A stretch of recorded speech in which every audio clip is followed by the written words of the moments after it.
Hello friends, स्वागत है आप सभी का आपके अपने यूट्यूब चैनल पर। तो आज हम लोग करने वाले हैं अपनी हिंदी की क्लास, जो आपके सीटेट फर्स्ट पेपर और सेकंड पेपर दोनों के लिए समान रूप से उपयोगी रहने वाली है। और यहीं से आपको आपके एग्जाम में क्वेश्चन देखने को मिलने वाले हैं, क्योंकि हम लोग 500 क्वेश्चनों की सीरीज कर रहे हैं और क्वेश्चन वही हम लोग कर रहे हैं जो आपके एग्जाम में पूछे जा चुके हैं या फिर पूछे जाने की संभावना रखते हैं। और ये सारे के सारे क्वेश्चन आपके न्यू पैटर्न पर आधारित रहने वाले हैं। तो अगर अभी तक आप लोगों ने चैनल को सब्सक्राइब नहीं किया तो चैनल को सब्सक्राइब जरूर कर लीजिएगा, तभी आपको ये क्लासें नियमित रूप से मिल पाएंगी। जितने भी आपके साथी लोग इस बार सीटेट का एग्जाम देने वाले हैं, उनको भी आपको ये क्लास शेयर करनी है और चैनल को सब्सक्राइब करवा लेना है। तो आपके सामने क्वेश्चन नंबर 1 है यहाँ पर। विशेष क्षमता वाले बच्चों की कक्षा में लेखन कौशल के अभ्यास के लिए महत्वपूर्ण है। तो आपको बताना है इन 4 ऑप्शनों में से कौन सा ऑप्शन इस क्वेश्चन के लिए सही रहने वाला है। आपको एक कॉपी और पेन लेना है और 1 से 15 तक नंबर लिख लेने हैं। लास्ट में बताना है कितने क्वेश्चन आप सही कर पा रहे हैं। तो पहला यहाँ पर ऑप्शन देगा विचारों की मौलिकता, दूसरा ऑप्शन है शुद्ध वर्तनी का प्रयोग, जबकि तीसरा ऑप्शन है आलंकारिक भाषा का प्रयोग, और जबकि चौथा ऑप्शन है अक्षरों की सुंदर बनावट। तो विशेष क्षमता वाले बच्चों की कक्षा में लेखन कौशल के अभ्यास के लिए जो महत्वपूर्ण रहने वाला है वह इसमें से कौन सा हो जाएगा, ये यहाँ पे पूछा गया है। तो इस क्वेश्चन के लिए जो सही आंसर रहने वाला है वो आपका हो जाएगा ऑप्शन नंबर ए, विचारों की मौलिकता। तो हम कह सकते हैं ऑप्शन नंबर ए यहाँ पर बिल्कुल सही हो गया। चलते हैं अगले क्वेश्चन पर। Question number 2।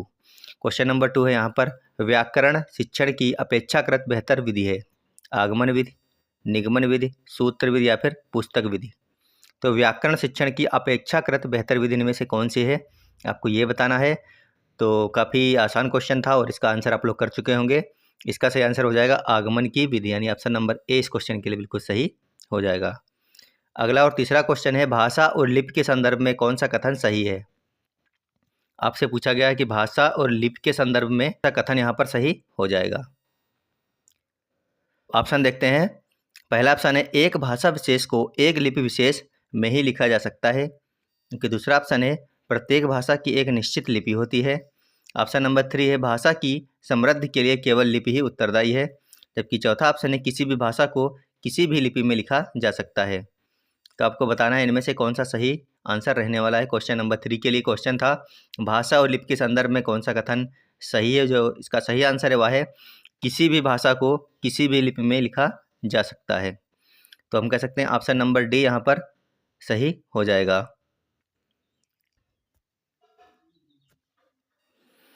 क्वेश्चन नंबर 4 यहाँ पर, पाठ पढ़ने पढ़ाने के बाद किस तरह के सवाल बच्चों की समझ का मूल्यांकन करने में सहायक नहीं होते। तो आपको बताना है कि पाठ पढ़ने पढ़ाने के बाद इनमें से किस तरह के सवाल बच्चों की समझ का मूल्यांकन करने में सहायक नहीं होते हैं। तो जहाँ यहाँ पर पहला ऑप्शन है यदि तो वाले प्रश्न, जबकि पढ़े गए पाठ से जोड़ते हुए अपने निजी अनुभवों को व्यक्त करने वाले प्रश्न। ऑप्शन नंबर 3 है क्यों कैसे वाले प्रश्न। ऑप्शन नंबर 4 है क्या शिक्षा मिलती है वाला प्रश्न। तो आपको बताना था इनमें से ऐसा कौन सा प्रश्न है जो सवाल बच्चों की समझ का मूल्यांकन करने में सहायक नहीं होते। तो इसका सही आंसर हो जाएगा क्यों कैसे वाले प्रश्न, यानी ऑप्शन नंबर सी यहाँ पर बिल्कुल सही आपका रहने वाला है। अगला क्वेश्चन है, बच्चों के भाषा विकास की क्रमिक प्रगति का रिकॉर्ड रखने में कौन सा सर्वाधिक सहायक है। शिक्षक डायरी, पोर्टफोलियो, लिखित परीक्षा के उत्तर पुस्तिकाएं या फिर नोटबुक। तो काफ़ी आसान क्वेश्चन है और आसान भी क्वेश्चन आते हैं, हार्ड भी क्वेश्चन आते हैं। तो इसका जो सही आंसर रहने वाला है वह है पोर्टफोलियो, यानी ऑप्शन नंबर बी आपका यहाँ पर बिल्कुल सही हो जाएगा। अगला क्वेश्चन है, भाषा कौशलों के संबंध में कौन सा कथन सही है। यहाँ पर पहला ऑप्शन है भाषा कौशल परस्पर अंतः संबंधित होते हैं, जबकि दूसरा ऑप्शन है भाषा कौशल परस्पर अंतः संबंधित नहीं होते हैं। तीसरा ऑप्शन है भाषा कौशल एक दूसरे पर प्रभाव नहीं डालते हैं। चौथा ऑप्शन है भाषा कौशल स्तरानुसार सीखे जाते हैं। तो क्वेश्चन नंबर 6 के लिए आपको बताना था इनमें से कौन सा ऑप्शन सही रहने वाला है आपका। तो हम कह सकते हैं कि भाषा कौशलों के संदर्भ में भाषा कौशल परस्पर अंतः संबंधित होते हैं, यानी ऑप्शन नंबर ए यहाँ पर बिल्कुल सही आपका हो जाएगा। देखते हैं अगला question, question number 7। Question number 7 है, प्रमुख भाषाई कौशल के अंतर्गत इनमें से कौन एक नहीं आता। तो आपको बताना इन 4 में से ऐसा कौन सा ऑप्शन है जो प्रमुख भाषाई कौशल के अंतर्गत नहीं आता। तो पहला ऑप्शन है सुनना, दूसरा ऑप्शन है बोलना, तीसरा ऑप्शन है हंसना और जबकि चौथा ऑप्शन है लिखना। तो प्रमुख भाषाई कौशल के अंतर्गत इनमें से एक नहीं आता। तो आपको बताना था इसका जो सही आंसर रहने वाला है वो हो जाएगा ऑप्शन नंबर सी, क्या हो जाएगा, हंसना इसमें से नहीं आता है। ऑप्शन नंबर सी हम कह सकते हैं बिल्कुल सही रहने वाला है। अगला क्वेश्चन, निम्न में से कौन पठन का प्रकार नहीं है। स्वसर पठन, मौन पठन, अर्थ पठन, द्रुत पठन। तो निम्न में से कौन सा पठन का प्रकार नहीं है? क्वेश्चन नंबर 8 का ऑप्शन नंबर सी बिल्कुल सही हो जाएगा। अर्थ पठन जो है यह पठन का प्रकार नहीं है, बाकी ये सारे के सारे क्या है, पठन के प्रकार होते हैं। चलते हैं अगले क्वेश्चन पर। क्वेश्चन है, पढ़ने को दैनिक जीवन की ज़रूरतों से जोड़ना यह किस भाषाई कौशल का उद्देश्य है? तो पहला ऑप्शन है श्रवण कौशल का, दूसरा है लेखन का, तीसरा ऑप्शन है बोलने के कौशल का, चौथा ऑप्शन है पठन कौशल का। तो पढ़ने को दैनिक जीवन की ज़रूरतों से जोड़ना या किस भाषाई कौशल का उद्देश्य है? तो आपका यहाँ पर सही आंसर रहने वाला है पठन कौशल का, यानी ऑप्शन नंबर डी हम कह सकते हैं बिल्कुल सही हो जाएगा। अगला क्वेश्चन है क्वेश्चन नंबर 10। क्वेश्चन लिखा है, इनमें से डॉट डॉट अक्षर बोध की विधि नहीं है। आपको बताना है इनमें से कौन सी अक्षर बोध की विधि नहीं मानी जाती है। पहला ऑप्शन दिया गया है वाक्य की विधि, दूसरा ऑप्शन है प्रत्यक्ष विधि, तीसरा ऑप्शन है वर्ण विधि और जबकि चौथा ऑप्शन है शब्द विधि। तो इनमें से अक्षर बोध की जो विधि नहीं है वह हो जाएगी प्रत्यक्ष विधि, यानी ऑप्शन नंबर बी आपका यहाँ पर बिल्कुल सही हो जाएगा।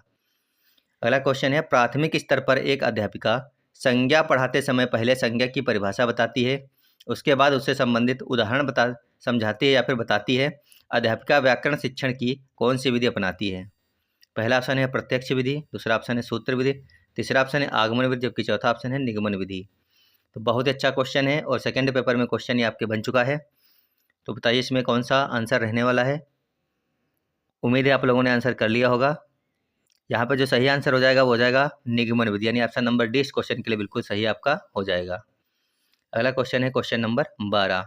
क्वेश्चन लिखा है, पठन कुशलता का मूल्यांकन करने के लिए आप क्या करेंगे? अगर आपको पठन कुशलता का मूल्यांकन करना हो तो आप क्या करेंगे? पढ़ी गई सामग्री का तथ्यात्मक प्रश्न पूछेंगे, या फिर पढ़ी गई सामग्री पर प्रश्न बनवाएंगे, या फिर पुस्तक के किसी पाठ की पंक्तियाँ बनवाएंगे, या फिर बच्चों से ज़ोर ज़ोर से बोलकर पढ़ने के लिए कहेंगे ताकि उच्चारण की जांच हो सके। तो पठन कुशलता का मूल्यांकन करने के लिए आप इनमें से क्या करेंगे, ये पूछा गया था। तो हम कह सकते हैं क्वेश्चन नंबर 12 के लिए ऑप्शन नंबर डी आपका बिल्कुल सही हो जाएगा। पठन कुशलता का मूल्यांकन करने के लिए बच्चों से ज़ोर ज़ोर से बोलकर पढ़ने के लिए कहेंगे ताकि उच्चारण की जाँच हो सके। चलते हैं अगले क्वेश्चन पर। क्वेश्चन है, पठित अंश पर प्रश्नों का निर्माण करवाने से क्या होता है, आपको यह बताना है। पहला ऑप्शन दिया है प्रश्न बैंक तैयार हो जाता है जिसका उपयोग प्रश्न पत्र बनाने में किया जाता है। दूसरा ऑप्शन है बच्चों की ऊर्जा और समय व्यर्थ चला जाता है। तीसरा ऑप्शन है बच्चों की पढ़कर समझने की योग्यता का आकलन होता है, जबकि चौथा ऑप्शन है प्रश्न पत्र बनाने में आसानी होती है। तो पठित अंश पर प्रश्नों का निर्माण करने से क्या होता है, यह पूछा गया था। तो इसका सही आंसर हो जाएगा बच्चों की पढ़कर समझने की योग्यता का आकलन होता है, यानी ऑप्शन नंबर सी इस क्वेश्चन के लिए सही हो जाएगा। अगला क्वेश्चन है, प्राथमिक स्तर पर आधारभूत कौशल है। आपको बताना है प्राथमिक स्तर यानी 1 से 5 तक का जो आपकी क्लासें होती हैं उसको बोलते हैं प्राथमिक स्तर। तो इसका जो आधारभूत कौशल है वो कौन सा है? लिखना और बोलना है, पढ़ना और लिखना है, या फिर सुनना और बोलना है, या फिर पढ़ना और सुनना है। काफ़ी अच्छा क्वेश्चन है, उम्मीद है आप लोग सही कर ले जाएंगे इसको। तो प्राथमिक स्तर पर आधारभूत कौशल होता है सुनना और बोलना, यानी ऑप्शन नंबर सी आपका यहाँ पर बिल्कुल सही हो जाएगा। अगला और अंतिम क्वेश्चन है आज का, बच्चों की श्रवण योग्यता का विकास करने में सर्वाधिक सहायक है भाषा प्रयोगशाला, ऑडियो टेप, शब्दों का श्रुतलेख, या फिर परस्पर बातचीत। तो आपको बताना है कि बच्चों की श्रवण योग्यता का विकास करने में सर्वाधिक सहायक इनमें से कौन सा ऑप्शन हो जाएगा आपका। उम्मीद है आप लोगों ने आंसर कर लिया होगा। इसका जो सही आंसर है वो हो जाएगा ऑप्शन नंबर डी परस्पर बातचीत। उम्मीद है आपके 15 में से 12 से 13 क्वेश्चन सही निकले होंगे, क्योंकि क्वेश्चन ज़्यादा हार्ड नहीं थे, आराम से। अगर आप हिंदी में अच्छा स्कोर कर ले जाते हैं तो आपका टोटल जो स्कोर है बहुत अच्छा आता है और आप सीटेट भी पास कर सकते हैं। अगर हिंदी में ही आप अच्छा स्कोर नहीं कर पा रहे हैं, 15 से 20 या फिर 25 नंबर में सिमट जा रहे हैं, तो अच्छा स्कोर नहीं हो पाता है। हिंदी में कम से कम 28 से 27 नंबर आपको लाने हैं। तो नियमित रूप से आप लोग प्रैक्टिस करते रहिएगा। मिलेंगे आपको अगली क्लास में, जब तक के लिए धन्यवाद, बाय बाय।